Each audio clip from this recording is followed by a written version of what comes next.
Hello, good morning, नमस्कार। आप सभी का स्वागत है स्पिरिचुअलिटी मैटर्स अध्यात्म की ओर मेरे इस चैनल पे। आई होप सब अच्छा कर रहे होंगे, सब अपनी लाइफ को एंजॉय कर रहे होंगे, गीता सत्र का आनंद ले रहे होंगे और इस गीता ज्ञान से बहुत कुछ सीख रहे होंगे। हम 18वां अध्याय कर रहे हैं। अभी तक 65 सूत्र हो चुके हैं।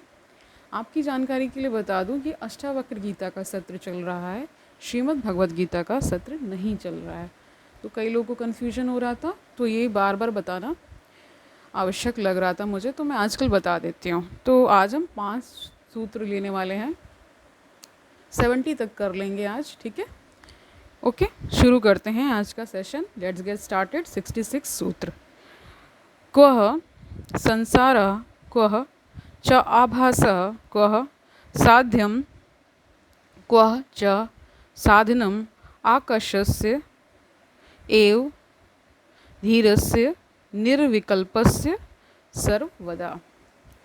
इसका अर्थ जानते हैं। सदा आकाशवत व्यापक और परिपूर्ण एवं संकल्प विकल्प से परे तत्वज्ञानी हेतु कहाँ संसार और कहाँ उसकी प्रतीति, कहाँ साध्य तथा कहाँ साधन है, अर्थात उसके निमित्त इस शब्द का कोई अर्थ नहीं होता है।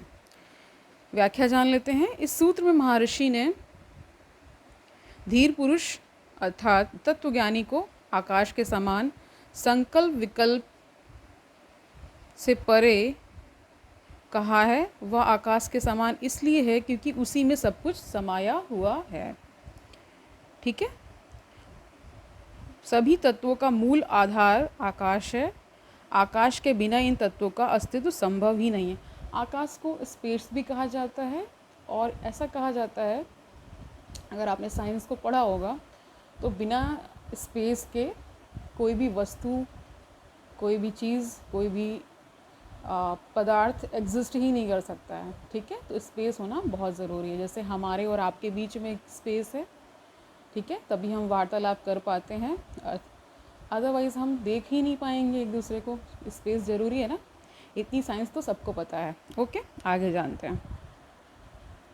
आकाश का विस्तार अनंत है। यही अनंतता तत्वज्ञानी में अंतर्निहित होती है। वह निराकार है, उसे किसी भी उपाधि से कोई फर्क नहीं पड़ता है। तत्वज्ञानी में कोई विकल्प नहीं होता है, ना ही उसमें संकल्प होता है। विकल्प का भाव तो संकल्प को लेकर हुआ करता है। तत्वज्ञानी हेतु संसार नहीं होता है। वह संसार को सत्य नहीं मानता है और ना ही वह यह मानता है कि वह प्रतीति मात्र है। अर्थात कह रहे हैं कि था ही नहीं, है भी नहीं, रहेगा भी नहीं, ठीक है। इस प्रकार का निषेध भी तो संसार की सत्यता को स्वीकार करके ही बनता है। जो पाना था, जब वह प्राप्त हो गया तो साध्य शब्द भी निरर्थक हो गया। साधन भी तो साध्य से ही जुड़कर होगा, इसलिए जब साध्य नहीं तो साधन अपने आप निरस्त हो गया। इस तरह तत्व ज्ञानी हेतु न साधन रहा और ना ही साध्य, ठीक है। 67 सूत्र देखते हैं। स जयति अर्थ संन्यासी पूर्ण स्वरस विग्रह अकृत्रिमः अनवच्छिन्ने समाधि यस्य वर्तते। अर्थ जानते हैं। परोक्ष तथा अपरोक्ष किसी भी फल की इच्छा न करने वाला तथा स्वस्वरूप का ही साकार रूप वह ज्ञानी ही जय को प्राप्त होता है, जो सहज रूप में अपने पूर्ण स्वरूप में समाधि में स्थित रहता है, ठीक है। इसकी व्याख्या जान लेते हैं। संन्यास है आरंभ तथा समाधि है अंत, ठीक है। जैसे विधि के अनुसार शिक्षा ग्रहण करने हेतु विद्यार्थी किसी विद्यालय में प्रवेश लेता है, तो उसे विद्यालय में अनुशासन, समय की पाबंदी, नियमित पठन पाठन, स्वच्छ आचरण आदि का पालन करना पड़ता है। और उसे क्या बता रहे हैं कि ये सारे नियम होते हैं ना, कि हम जब स्कूल जाते हैं तो एक डिसिप्लिन में रहना पड़ता है, समय से जाना पड़ता है, एक ड्रेस कोड होता है, सब बहुत सारी चीज़ें होती हैं, वही बता रहे हैं, ठीक है। उसे विशेष प्रकार के कपड़े भी पहनने के लिए कहा जाता है ना। ऐसे ही आध्यात्मिक जगत में आत्मज्ञान प्राप्त करने के जिज्ञासु मनुष्य के विधि के अनुसार शिक्षा प्राप्त करने हेतु संन्यास आरंभ है, और इसका अंत क्या होता है? समाधि। ठीक है, और इसका अंत होता है समाधि, जहाँ सन्यासी आत्मज्ञान को उपलब्ध कर स्वयं पूर्ण आनंद स्वरूप हो जाता है। सन्यास की अवस्था में उसे कई प्रकार के नियम, संयम तथा अनुशासन से गुजरना पड़ता है, परंतु जब आत्मज्ञान प्राप्त हो जाता है तो इन सब की आवश्यकता नहीं होती है। बाहरी नियम, संयम आदि शरीर तथा मन को नियंत्रण करने हेतु जरूरी है। ठीक है, परंतु ज्ञान प्राप्त हो जाने के पश्चात ये स्वतः ही नियंत्रित हो जाते हैं। ठीक है, इन्हें जबरदस्ती नहीं रोकना पड़ता है। समाधि में मनुष्य लगातार अपनी आत्मा में विचरण करता है, जो परम आनंद स्वरूप है। यही सन्यासी की सहज समाधि है। कुछ हठ योगी सांस रोकने का अभ्यास कर लेते हैं, जिससे वे धरती के अंदर या बाहर सांस रोककर कई दिनों तक रह सकते हैं, परंतु आत्मा से उनका संबंध न होने से यह कृत्रिम समाधि ही है। ऐसी समाधि दिखावटी होती, आत्मज्ञान से इसका कोई नाता नहीं होता है। इसलिए महर्षि कहते हैं कि जो सहज समाधि को उपलब्ध होकर लगातार पूर्ण आनंद स्वरूप आत्मा में वास करता है, वही संन्यास विजित होता है।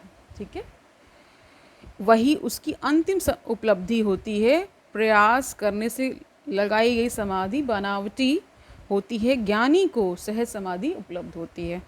68 सूत्र देखते हैं। बहुनात्र की मुक्तेन ज्ञात तत्वः महाशया भोग मोक्ष निराकांक्षी सदा सर्वत्र निरसः। और जानते हैं इस विषय में अधिक क्या कहना, उसकी कोई सार्थकता नहीं। तत्व को जानने वाला महापुरुष भोग एवं मोक्ष दोनों की इच्छा नहीं करता। वह हमेशा हर अवस्था में राग द्वेष आदि रसों से रहित रहता है।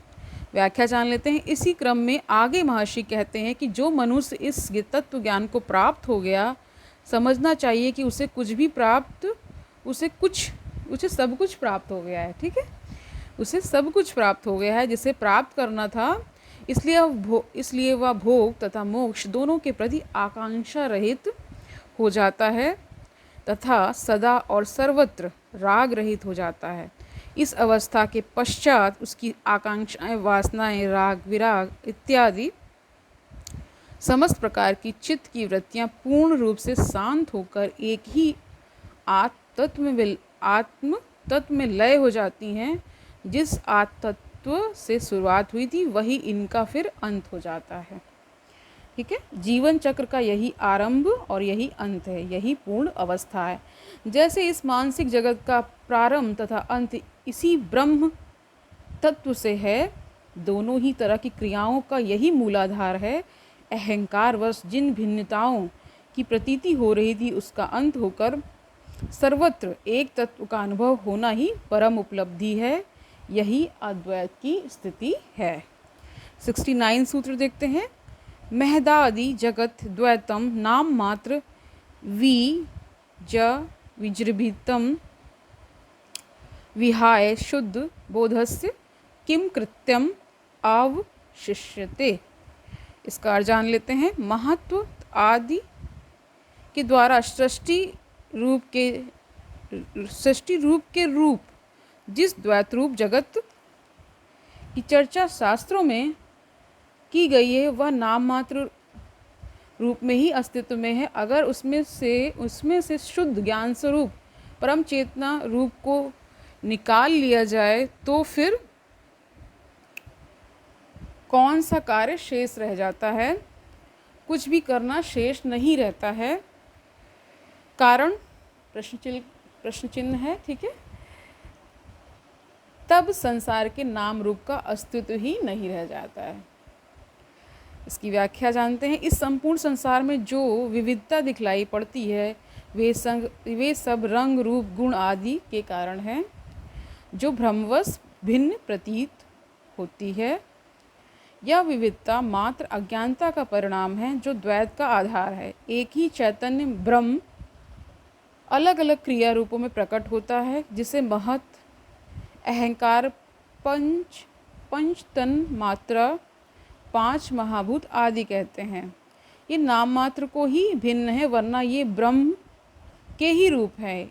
इनको भिन्न भिन्न नाम देने के कारण ही विविधता की अनुभूति होती है, अन्यथा ये अलग नहीं हैं। बाहर से अलग दिखलाई देने पर भी अंदर से परस्पर संयुक्त हैं। ठीक है, इस भ्रम तथा अज्ञानतावश ही अनेक प्रकार के कर्म करने पड़ते हैं। ठीक है, बाहर से कह रहे हैं बाहर से अलग दिखलाई देने पर भी अंदर से परस्पर संयुक्त हैं ये। ठीक है, ओके। इस भ्रम तथा अज्ञानतावश ही अनेक प्रकार के कर्म करने पड़ते हैं और इसी अज्ञान को समाप्त करने हेतु अनेक प्रकार की साधनाएं, योग, कर्म, ध्यान इत्यादि कर्म करने की आवश्यकता पड़ती है। परंतु महर्षि कहते हैं कि जिससे आत्मज्ञान हो गया, जिसने उस परम तत्व, कह रहे हैं जिसने इस परम तत्व को जान लिया है। ठीक है, बार बार कैसे वर्णन होता है। ठीक है, जो संवाद हो रहा है राजा जनक और अष्टावक्र के बीच में संवाद हो रहा है, वही अष्टावक्र गीता है ना। तो वही बार बार इसमें कहते हैं कि जिसने उस परम तत्व को जान लिया है, उसका यह संपूर्ण द्वैत जगत छूट जाता है और ऐसा ज्ञानी उस अद्वैत आत्मा में ही स्थिर हो जाता है। अहंकारवश तथा वासनावश संसार में जितने संबंध बनाए थे, जितना घर परिवार अधिकार व्यक्तिगत दावे किए थे, वे सब मिथ्या साबित हो जाने के कारण छूट जाते हैं और इसके पश्चात ज्ञानी का कोई भी कार्य शेष नहीं रहता है। ये बता रहे हैं, शेष नहीं बच जाता है। ज्ञानी ना ही कुछ ही त्यागता है और ना ही कुछ प्राप्त करता है। मात्र अज्ञान अथवा भ्रम छूटते हैं तथा सत्य और ज्ञान को उपलब्ध होता है, जबकि अज्ञानी भ्रम में ही जीवन यापन करता है तथा अज्ञान ही उसका संसार है। ज्ञानी तथा अज्ञानी में यही भिन्नता होती है। 70 सूत्र देखते हैं। ब्रह्म भूतम इदम सर्वम किंचित नास्ति निश्चयी अलक्ष्य स्फुरण शुद्ध स्वभावेन एव शाम्यति। और जानते हैं संपूर्ण जगत भ्रम से उत्पन्न हुआ ब्रह्म रूप है, वास्तविक अर्थ में कुछ भी नहीं है, कुछ भी नहीं होता है।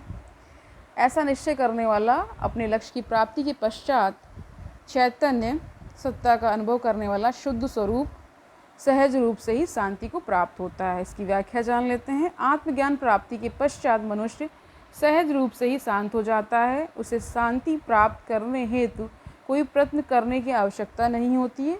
किसी प्रकार का कोई जप तप नियम योग शीर्षासन ध्यान कुछ भी करने की ज़रूरत नहीं होती है, क्योंकि ज्ञान की अवस्था में उसे यह संपूर्ण जगत प्रपंच ब्रह्म रूप प्रतीत होने लगता है, जैसे यह संसार कुछ है ही नहीं। संसार का समस्त खेल इंद्रियां, अहंकार तथा वासना के कारण भिन्न प्रकार का दिखाई पड़ता है। ज्ञान की अवस्था में ही इसके वास्तविक स्वरूप का बोध होता है, वरना नहीं। इसी कारण अज्ञान की अवस्था में चित्त की शांति हेतु किए गए सारे विधि विधान अशांति की तरफ अग्रसर होते हैं। मन में सैकड़ों कमियां हैं, जिनके कारण यह संसार वैसा ही दिखाई पड़ता है, दिखाई देता है। उसका सच्चा स्वरूप अज्ञान रूप पर्दे के कारण कभी दिखाई नहीं दे सकता, इसलिए इसे प्रपंच माया भ्रम झूठ इत्यादि कहा गया है। ज्ञान प्राप्त हो जाने पर इसका सच्चा स्वरूप प्रत्यक्ष दिखाई देने लगता है और सारे भ्रम मिट जाते हैं। ऐसा मनुष्य शांत चित्त वाला होता है। यह शांति उसकी स्वाभाविक होती है। तो आज के लिए इतना ही रखते हैं। आई होप आपने समझा होगा कि इन सूत्रों के माध्यम से कि ज्ञान क्या है, भ्रम की स्थिति क्या है, ज्ञानी कौन है और अज्ञानी कौन है, और बहुत सारी चीज़ें धीरे धीरे हम जान रहे हैं, इस ओर बढ़ रहे हैं, अध्यात्म से जुड़ रहे हैं। बहुत सारे अच्छे विचार मन में आ रहे हैं। एक तरह से लोगों के प्रति सद्भावना भी हम महसूस कर रहे हैं। हमने ये जान लिया है कि सब क्या है, एक तत्व से ही निकला हुआ है। हम सब उस एक तत्व के ही क्या है, पार्ट हैं, उसके हिस्से हैं। ठीक है, तो कल मिलते हैं। तब तक के लिए खुश रहिए, आसपास का वातावरण अच्छा रखिए, खुद में एक पॉजिटिविटी आएगी तो आप लोगों के अंदर, या कहते हैं ना, एक रेडिएट होती है एनर्जी, जो वाइब्स होती है, वाइब्रेशंस, वो एक्सचेंज होती हैं। तो जैसे आप खुश रहेंगे तो खुशी वाली वाइब्रेशंस आप इस जगत को देंगे। तब तक के लिए हरिओम तत्सत।